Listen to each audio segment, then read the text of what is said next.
नमस्कार, capital TV Bihar पर 5 का पंच देख रहे हैं आप। हम आपको बताएंगे एक एक करके बिहार की 5 बड़ी खबरों के बारे में। मैं आपको बताऊंगी कि खान सर के कोचिंग सेंटर पर हमले के बाद बड़ा एक्शन हुआ। मैं आपको बताऊंगा बिहार में मदरसों पर सम्राट सरकार जो ताबड़तोड़ एक्शन ले रही है उसके बारे में।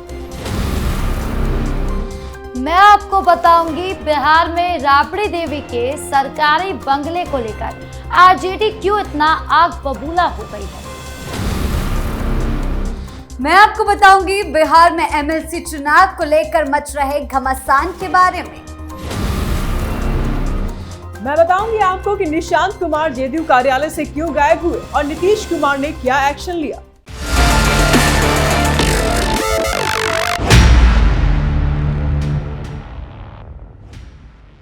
पटना में और देश भर में मशहूर शिक्षक खान सर के कोचिंग सेंटर पर हुए हमले के मामले में पुलिस ने बड़ी कार्रवाई करते हुए 3 आरोपियों को गिरफ्तार कर लिया है।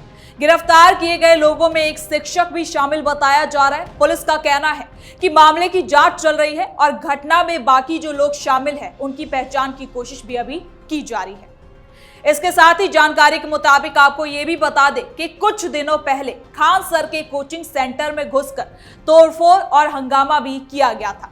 घटना के बाद छात्रों और शिक्षकों में नाराजगी भी देखने को मिली थी, जिसके बाद पुलिस ने सीसीटीवी फुटेज और कई टेक्निकल एविडेंस के आधार पर आरोपियों की पहचान की और उन्हें गिरफ्तार कर लिया है।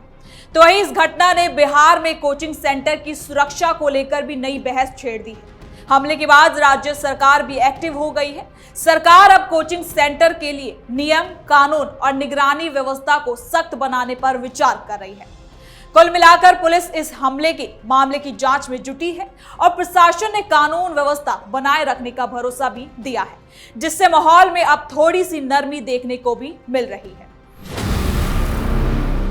बिहार के सभी मदरसों की जांच के लिए प्रखंड में 3 सदस्यीय कमेटी गठन करने का आदेश शिक्षा विभाग की ओर से जारी कर दिया गया है।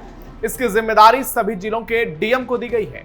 प्रखंड स्तर पर इसकी जांच के लिए जो 3 सदस्यीय कमेटी गठित करने का निर्देश जारी किया गया है, उसमें संबंधित प्रखंड के प्रखंड विकास अधिकारी या फिर अंचल अधिकारी, प्रखंड शिक्षा पदाधिकारी और नजदीकी हाई स्कूल के प्रिंसिपल होंगे। इस कमेटी को 10 दिन के भीतर शिक्षा विभाग को अपनी रिपोर्ट सौंपनी पड़ेगी।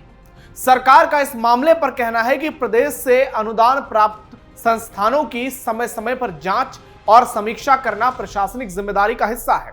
मदरसों को वेतन, भवन, शैक्षणिक गतिविधियों और अन्य मदों में सरकारी सहायता मिलती है। ऐसे में यह देखना सरकार का अधिकार और दायित्व दोनों है कि संस्थान वास्तव में संचालित हो रहे हैं या फिर नहीं। बिहार सरकार के आंकड़ों के मुताबिक प्रदेश में लगभग 1937 सरकारी अनुदान प्राप्त मदरसे हैं। पहले भी पटना हाईकोर्ट में एक याचिका इसे लेकर के दायर हुई थी, जिसमें 609 मदरसों को फर्जी डॉक्यूमेंट्स के आधार पर सरकारी फंड दिए जाने का आरोप लगाया था, जिसके बाद कोर्ट ने जांच के आदेश भी दिए थे। अब शिक्षा मंत्री मिथिलेश तिवारी ने साफ कर दिया है, इस दायरे में संस्कृत विद्यालय भी शामिल है, ताकि विपक्ष किसी एक समुदाय को टारगेट करने का आरोप नहीं लगा पाए। फिलहाल बिहार में मदरसे को लेकर पॉलिटिक्स गर्मा गई है। आरजेडी इस पर सवाल उठा रही है, लेकिन बीजेपी की तरफ से साफ कर दिया गया है, जेडीयू की तरफ से भी साफ किया गया है। मिथिलेश तिवारी के अलावा विजय चौधरी जो डिप्टी सीएम, उन्होंने भी कह दिया है कि यह जांच जो हो रही है, यह कानूनी प्रक्रिया के दायरे में हो रही है। ऐसे में देखना यह होगा कि मदरसे की जांच क्या आने वाले समय में बिहार की सियासत में एक बड़ा मुद्दा बन जाएगा, क्योंकि इसे योगी मॉडल के तहत एक्शन के तौर पर देखा जा रहा है। खबरों में अब बात पटना के उस वीआईपी बंगले की, जो इन दिनों बिहार की राजनीति का सबसे गर्म मुद्दा बन गया है। 10 सर्कुलर रोड स्थित ये सरकारी बंगला, जहां पूर्व मुख्यमंत्री राबड़ी देवी पिछले 18 से 20 साल से रह रही थी, बिहार सरकार ने उन्हें नोटिस जारी कर बंगला खाली करने को कहा है, क्योंकि अब इसे डेयरी या मत्स्य मंत्री नंद किशोर राम को अलॉट किया गया है। लेकिन आरजेडी इस मुद्दे पर पूरी तरह युद्ध मोड में आ गया है। पार्टी के मुख्य प्रवक्ता शक्ति सिंह यादव ने साफ चेतावनी दी है कि राबड़ी देवी हवाई चप्पल पहनकर निकल जाएगी, लेकिन 2030 में जब उनका कार्यकाल खत्म होगा, उन्होंने कहा कि अगर राबड़ी जी को बंगला खाली कराया गया तो आरजेडी के सभी विधायक और विधान पार्षद अपने सरकारी आवास खाली कर देंगे। राबड़ी देवी भी सख्त रुख अपनाए हुए हैं। उन्होंने कहा कि वो स्वेच्छा से बंगला नहीं छोड़ेगी, अगर सरकार चाहे तो जबरदस्ती निकाल कर दिखा दे। आरजेडी का कहना है कि राबड़ी देवी अभी भी विधान परिषद में नेता प्रतिपक्ष है और उनका कार्यकाल 2030 तक है। आरजेडी नेताओं ने इसे साफ तौर पर बदले की राजनीति बताया है। उन्होंने सवाल उठाया कि सीएम सम्राट चौधरी और कई बीजेपी जेडीयू नेताओं के बंगला का क्या होगा। कई सांसदों और पूर्व मंत्रियों को नियमों के खिलाफ बंगले दिए गए हैं, फिर सिर्फ लालू परिवार को ही क्यों टारगेट किया जा रहा है। यह विवाद सिर्फ एक बंगले का नहीं, ये बिहार की सत्ता और विपक्ष के बीच पुरानी दुश्मनी का नया अध्याय है। एनडीए सरकार कह रही है कि नियम सबके लिए बराबर है, कोई भी जागीर नहीं चल सकती। वही आरजेडी इसे राजनीतिक प्रतिशोध मान रही है। अभी देखना होगा कि सरकार आगे क्या कदम उठाती है। क्या राबड़ी देवी को जबरन हटाने की कोशिश होगी या मामला कोर्ट तक पहुंच जाएगा। आरजेडी ने सामूहिक इस्तीफा और आंदोलन की भी धमकी दे दी है। बिहार की राजनीति में बंगला पॉलिटिक्स अब और गर्मा गया है। आम जनता चाहती है कि नेता विकास और जनहित के मुद्दे पर ध्यान दे, लेकिन नेता अभी भी पुरानी दुश्मनी और बंगलों की लड़ाई में उलझे हुए हैं। खबरों में अब बात बिहार में विधान परिषद की 9 स्थायी सीट और 1 सीट पर उपचुनाव 18 जून को होने हैं। 8 जून को नामांकन की अंतिम तारीख है और ऐसे में एनडीए की ओर से सभी 10 सीटों पर जीत दर्ज करने की रणनीति बनाई जा रही है। इस बार के विधान परिषद चुनाव के वोटर विधायक होंगे, क्योंकि ये सभी सीट विधानसभा कोटे की है। इस बार विधान परिषद के चुनावी चौसर में राष्ट्रीय जनता दल के सामने एआईएमआईएम को दिया हुआ वादा पूरा करने की चुनौती है। एआईएमआईएम ने विधान परिषद की 1 सीट पर अपना दावा ठोका है। एआईएमआईएम का दावा है कि राज्यसभा चुनाव में उसके वोट आरजेडी को इसी शर्त पर मिली थी कि विधान परिषद चुनाव में उसके उम्मीदवार को लड़ाया जाएगा। अब राष्ट्रीय जनता दल के सामने दिक्कत यह है कि उसके पास जितने नंबर हैं उतने में केवल 1 सीट पर जीत हासिल हो सकती है, वो भी तब जब एआईएमआईएम के अलावा महागठबंधन के बाकी सहयोगी भी वोट करें।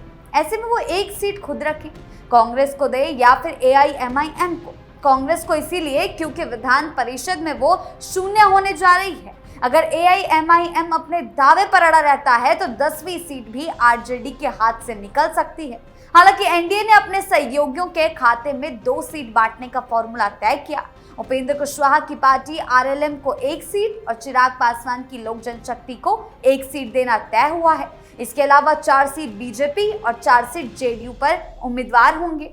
जेडीयू से निशांत कुमार का नाम फाइनल है तो बीजेपी से संजय मयूख को उम्मीदवार बनाया जा सकता है।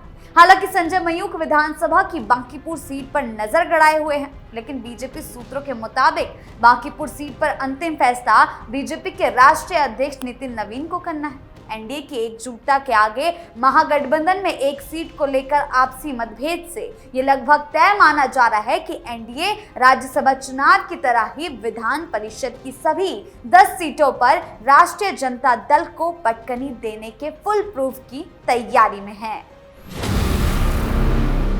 बिहार के पूर्व मुख्यमंत्री नीतीश कुमार आज अचानक जनता दल यूनाइटेड के प्रदेश कार्यालय पहुंच गए और ठीक उसी वक्त जब वहां जन सुनवाई का कार्यक्रम चल रहा था।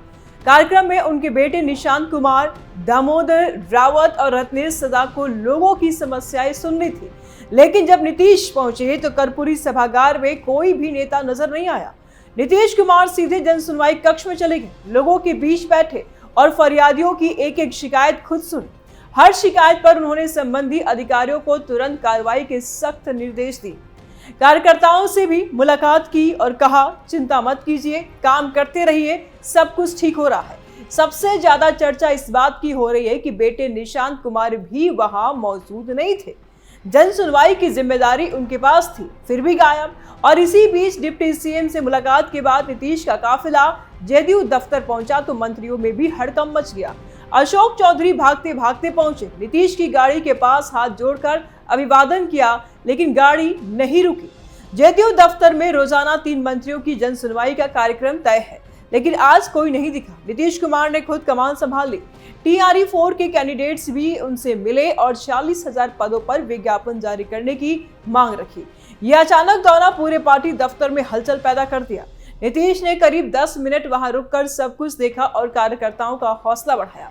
राजनीतिक गलियारों में इसकी खूब चर्चा हो रही है कि जब बेटा और मंत्री तक नहीं पहुंचे तो सीनियर नेता को खुद मैदान में उतरना पड़ा। पूरा मामला बिहार की सियासी गलियारों में गर्मागर्म बहस का विषय बन गया है। नीतीश कुमार की स्टाइल फिर एक बार सबके सामने आई।